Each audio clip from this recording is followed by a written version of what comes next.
नमस्कार। आज हम अध्ययन करेंगे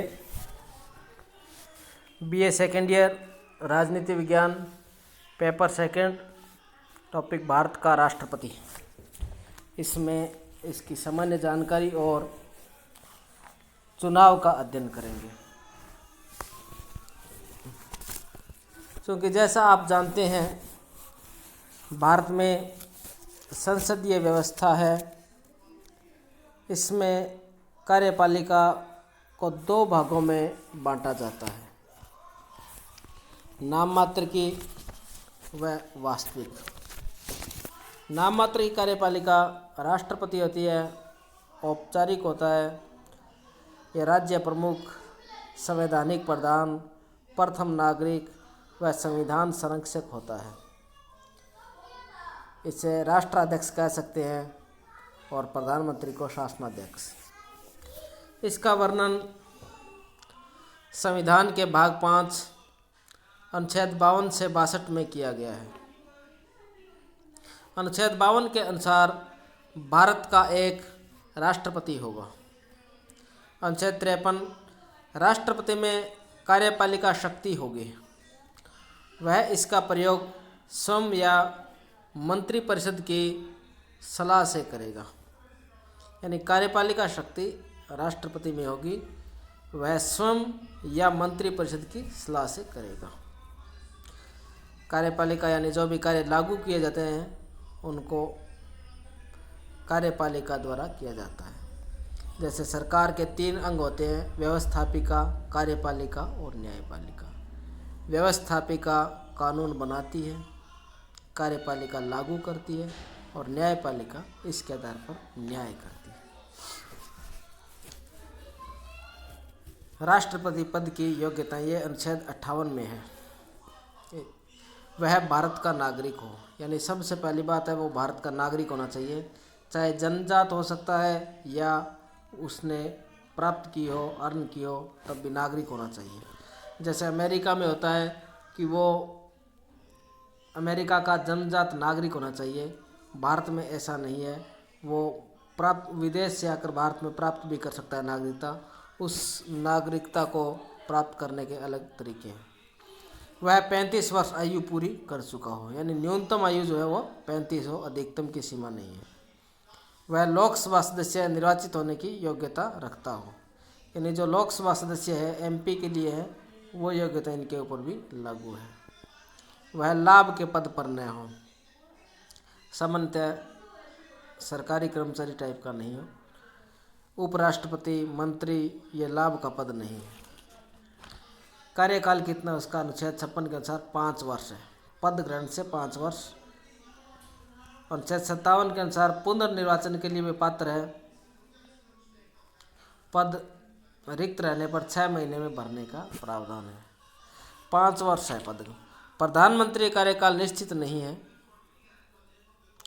लोकसभा कार्यकाल पर निर्भर करता है और लोकसभा विश्वास मत रहने पर निर्भर करता है। यहाँ राष्ट्रपति कार्यकाल 5 वर्ष लिख दिया गया है। वेतन जो उनको मिलता है 5 लाख रुपए प्रति माह मिलता है।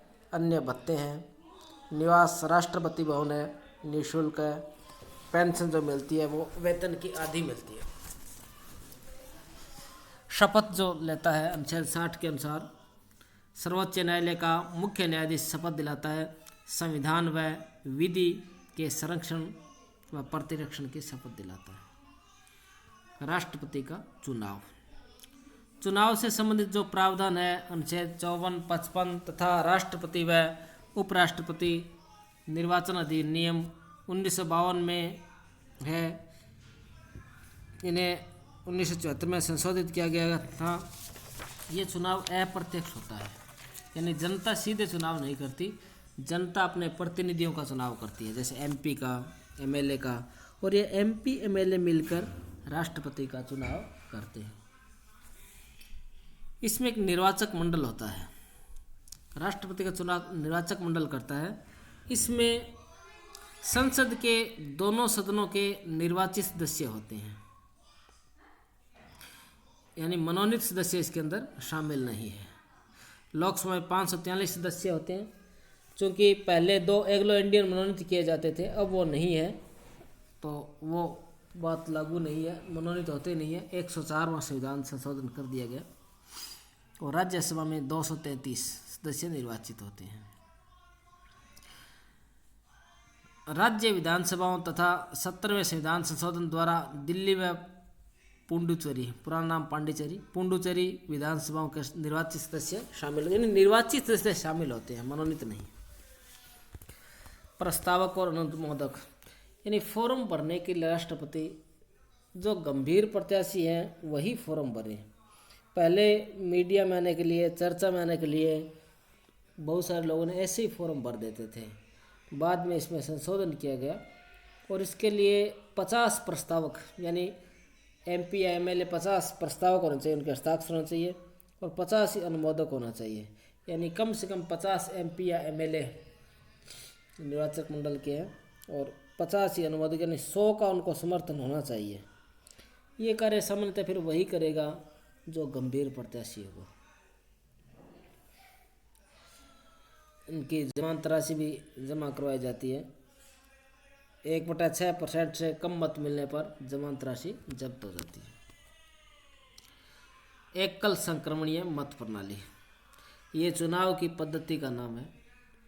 आनुपातिक प्रतिनिधित्व की एकल संक्रमणीय मत पद्धति है। यह आयरलैंड से ली गई है।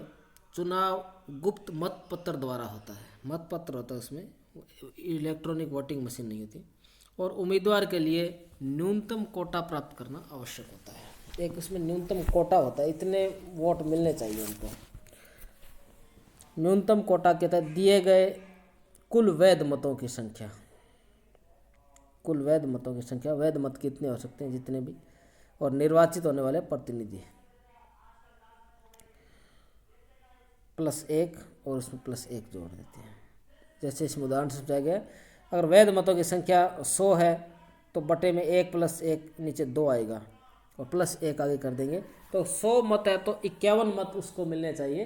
यानी तरीका ये रखा गया है कि उसको बहुमत मिले मतों का, 100 में से 51 मिलने चाहिए, तब उसके लिए बहुमत होगा। अगर उस चुनाव में 2 अगर प्रत्याशी हैं तो उसको 51 मिलने चाहिए।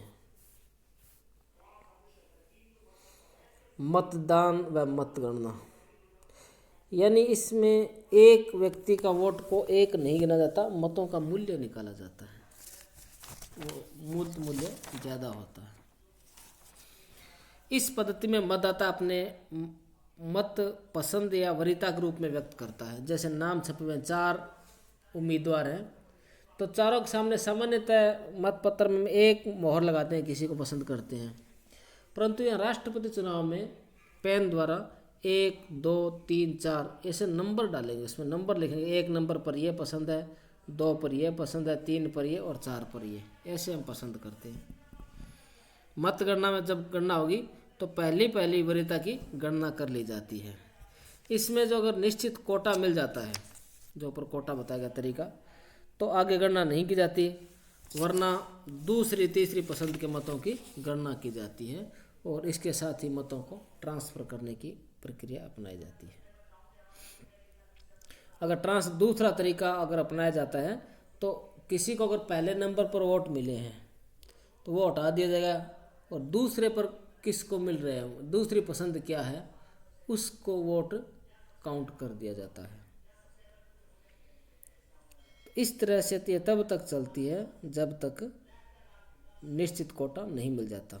ऐसा एक बार हुआ है 1969 में वीवी गिरी के निर्वाचन के समय दूसरे चक्र या राउंड की गणना की गई थी। राष्ट्रपति चुनाव में जो जनगणना का आधार है 1971 है। विवाद का कोई हो जाए तो इसका निपटारा सिर्फ सर्वोच्च न्यायालय में हो सकता है और उम्मीदवार या निर्वाचक ही वाद दायर कर सकता है। मतों का मूल्य निर्धारण, किस तरह से मतों का मूल्य निर्धारित करते हैं। निर्वाचक मंडल के सदस्यों का मतों का मूल्य निर्धारित किया जाता है। सामान्यतः और चुनाव में एक मत का मूल्य एक ही होता है, एक को एक ही गिना जाता है। यहाँ थोड़ा अलग तरीका है, इसके अंदर मतों का मूल्य यहाँ पर अलग तरीके से निर्धारित किया जाता है।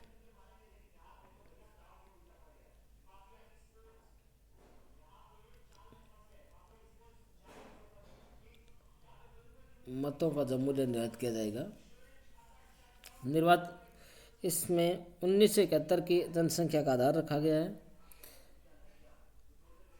निर्वाचक मंडल में जो सदस्य होते हैं वो, जैसा पहले बताया, संसद के दोनों सदनों के निर्वाचित सदस्य व राज्य विधानसभाओं के निर्वाचित सदस्य जितने भी होते हैं। प्रत्येक विधानसभा के निर्वाचित सदस्य के मत का मूल्य उस राज्य की जनसंख्या में निर्वाचित सदस्यों का भाग देकर फिर 1000 का भाग दिया जाता है। जैसे एक एमएलए का मत का मूल्य निकालेंगे तो राज्य की कुल जनसंख्या भाग देंगे उसमें राज्य विधानसभा के निर्वाचित सदस्य। जैसे राजस्थान की जनसंख्या है 1971 की, और राज्य के विधानसभा के निर्वाचित सदस्य 200 हैं। 1971 की जनसंख्या में 200 का भाग देंगे, फिर 1000 का भाग देंगे उसमें, तो मत का मूल्य निकल जाएगा। संसद सदस्य का मत मूल्य निकालने के लिए सभी राज्यों के विधायकों के मत मूल्य में संसद के निर्वाचित सदस्यों की संख्या का भाग देते हैं। सभी राज्य उनके विधायकों का मतों का मूल्य आ जाएगा, उसको ऊपर लिखेंगे, उसमें भाग देंगे संसद के निर्वाचित सदस्य संख्या। और उस दौरान कोई पद खाली रहता है तो तब ये प्रक्रिया चलती रहती है, प्रभावित नहीं होती। अब हम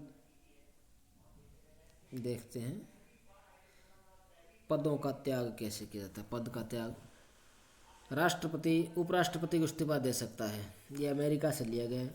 मृत्यु हो जाए या महाभियोग अनुच्छेद 61, इसकी उपराष्ट्रपति इसकी सूचना स्पीकर को देता है, यानी लोकसभा अध्यक्ष को देता है। तो ये एक नीचे विवाद लिखा है। 1969 में राष्ट्रपति जाकिर हुसैन की मृत्यु हो गई, उपराष्ट्रपति वीवी गिरी ने त्यागपत्र दे दिया, तो सर्वोच्च न्यायालय के न्यायाधीश एम हिदायतुल्लाह ने 20 जुलाई 1969 से 24 अगस्त 1969 तक राष्ट्रपति पद पर कार्य किया। यही एकमात्र व्यक्ति है जिन्होंने राष्ट्रपति, उपराष्ट्रपति व सर्वोच्च न्यायालय के मुख्य न्यायाधीश पद पर कार्य किया। ये क्वेश्चन जीके के अंदर बहुत ज़्यादा पूछा जाता है।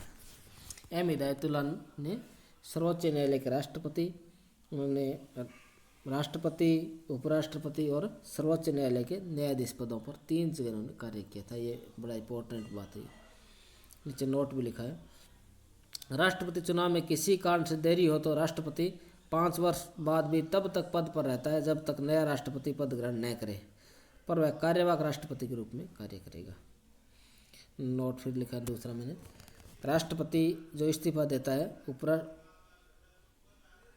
राष्ट्रपति अगर नहीं है तो उपराष्ट्रपति पद पर रहेगा, वो कार्य देखा। उपराष्ट्रपति नहीं है तो सर्वोच्च न्यायालय का मुख्य न्यायाधीश, वो भी नहीं है तो सर्वोच्च न्यायालय का वरिष्ठतम न्यायाधीश। वरिष्ठतम न्यायाधीश इतने ज़्यादा होते हैं कि ये चलता रहता है, और फिर भी नहीं है तो सर्वोच्च हाई कोर्ट के वरिष्ठतम न्यायाधीश, और ये प्रक्रिया लंबी है इसलिए चलता रहता है।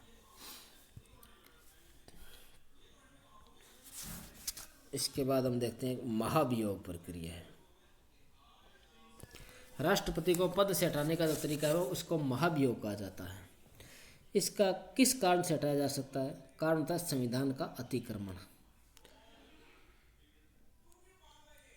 संसद के दोनों सदनों कुल संख्या, लोकसभा में यहाँ मैंने 543 लिखी है, परंतु अब वर्तमान में 545 की जगह 543 पढ़ा जाए इसको, क्योंकि 104वां संशोधन कर दिया गया, इसमें एंग्लो इंडियन का आरक्षण हटा दिया गया है, तो एक अधिकतम सदस्य संख्या 543 रहेगी।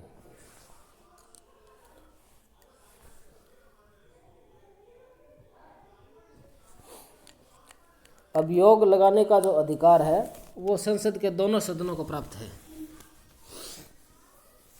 अभियोग के लिए उस सदन के कुल सदस्यों के 1/4 सदस्यों के हस्ताक्षर आवश्यक है। इसकी सूचना राष्ट्रपति को दी जाती है। वह सूचना के 14 दिन बाद अभियोग लगाने वाला सदन उस पर विचार करता है। उस सदन के संयुक्त समस्त सदस्य संख्या के 2/3 सदस्यों द्वारा स्वीकृत होने पर दूसरे सदन में भेजते हैं। वहाँ भी 2/3 सदस्यों से द्वारा स्वीकृत होने जाए तो उस स्थिति से राष्ट्रपति को पद से हटना पड़ेगा, हट जाएगा। राष्ट्रपति को अधिकार है कि वह स्वयं या अपने प्रतिनिधि के माध्यम से अभियोग में हिस्सा ले। नीचे कुछ क्लियर नोट लिखे उन्हें। कार्यवाह के रूप में उत्तराधिकारी के पद ग्रहण तक कार्य कर सकता है, यानी उसको महाभियोग से हटा दिया गया पर उत्तराधिकारी तक कार्य कर सकता है। सामान्यतः उपराष्ट्रपति वो भी नहीं है तो सर्वोच्च न्यायालय का मुख्य न्यायाधीश पद ग्रहण करता है। भारत में अभी तक किसी भी राष्ट्रपति पर महाभियोग नहीं चलाया गया है। तो ये हमने राष्ट्रपति के बारे में देखा, इसमें विस्तार से चर्चा की। इस पीडीएफ में एक थोड़ा चेंज हो सकता है कि लोकसभा की अधिकतम सदस्य संख्या, वर्तमान सदस्य संख्या 545 लिखी है। इसमें 104वां संविधान संशोधन 2019 होने से 25 जनवरी 2020 से एंग्लो इंडियन का आरक्षण समाप्त हो गया है। 543 अधिक सदस्य हो सकते हैं और अधिकतम जो सदस्य संख्या हो सकती है लोकसभा में वो है 550, पहले 552 थी। तो ये आपका असाइनमेंट है, इसको लर्न करें। और इसको यूट्यूब चैनल पर भी है, doctor Mohanlal Goswami YouTube channel पर भी आप इसको देख सकते हैं। धन्यवाद।